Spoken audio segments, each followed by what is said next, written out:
Hey LEGO fans, and welcome back to MB Bricks. My name is Maya and today we are going to be looking at this brand new LEGO set number 31167 3-in-1 Haunted Mansion.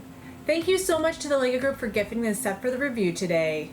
This set has 736 pieces and will retail for $119.99 Canadian starting August 1st. If you guys didn't know already, Halloween is my favorite holiday and I do a Halloween themed mock every year on my channel, so I was really excited for this set. Now, without further ado, let's take a step back and see how this set came together, and then we will dive into the review.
At first glance, this set is very reminiscent of the original Monster Fighters Mansion, set number 10228, released in 2012.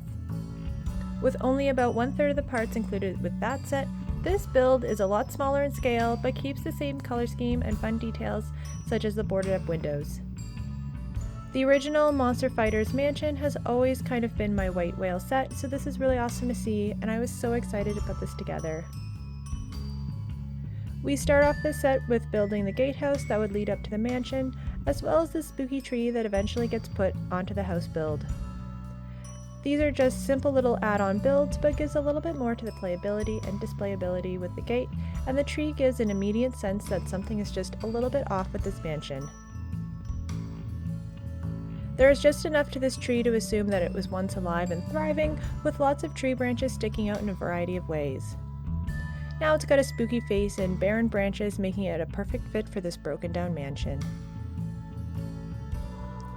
We then move on to the main part of the build, and I love the color scheme of this house with mostly sand green and hints of light bluish gray, medium nougat, and black.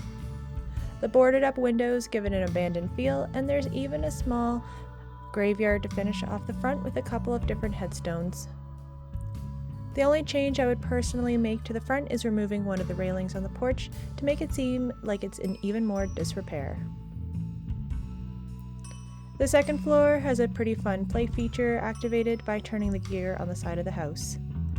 We can see the ghost appear in the window and then promptly disappear from view by rotating the gear back and forth.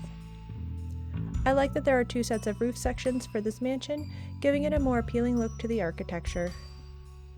The top is nicely decorated with elements, including this ornamental bat on top of the tower on the right-hand side. I am also really excited for this one specific piece at the top, the 2x2 quadruple convex element in black.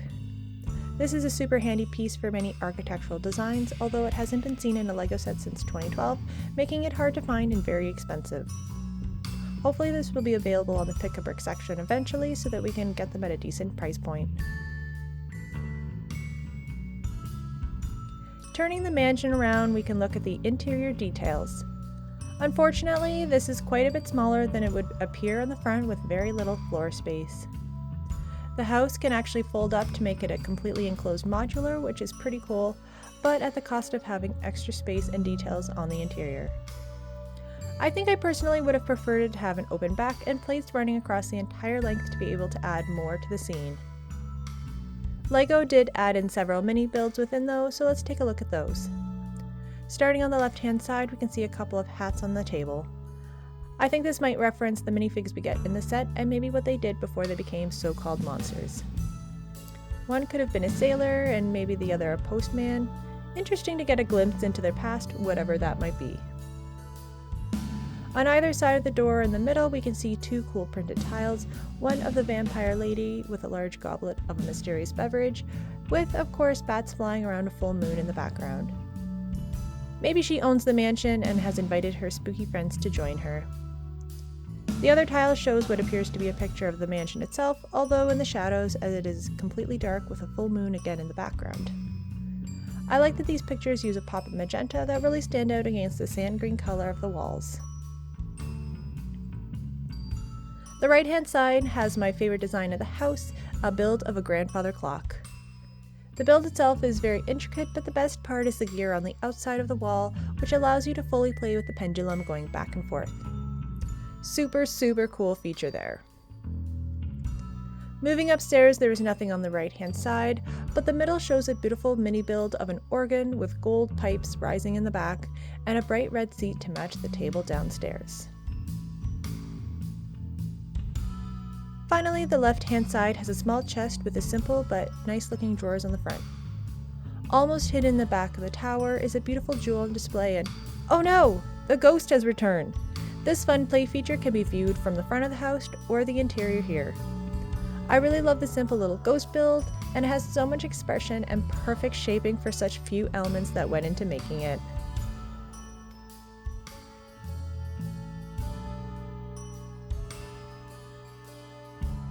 We get 5 spooky minifigures with this set, all Halloween themed. We start off with the standard skeleton figure holding a lantern as he probably roams the graveyard late at night.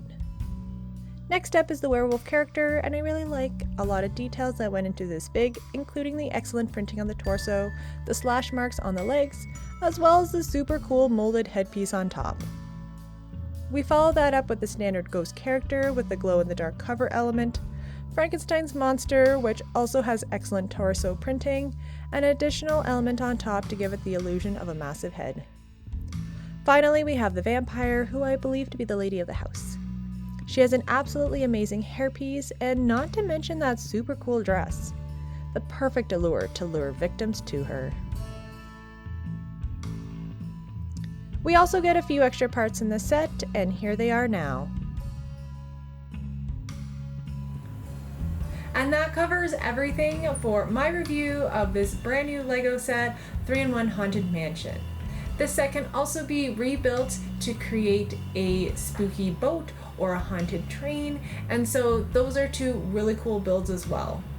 Let me know in the comments section below if you're excited to pick this set up, and if you want to see more review videos on my channel, do check the description below. I'll leave a link to a playlist of all those types of builds on my channel. If you haven't already, make sure to give a like and a comment below, and don't forget to hit that subscribe button, as it does really help out this channel. Thanks so much for checking out this video today, guys, and until next time, keep on building.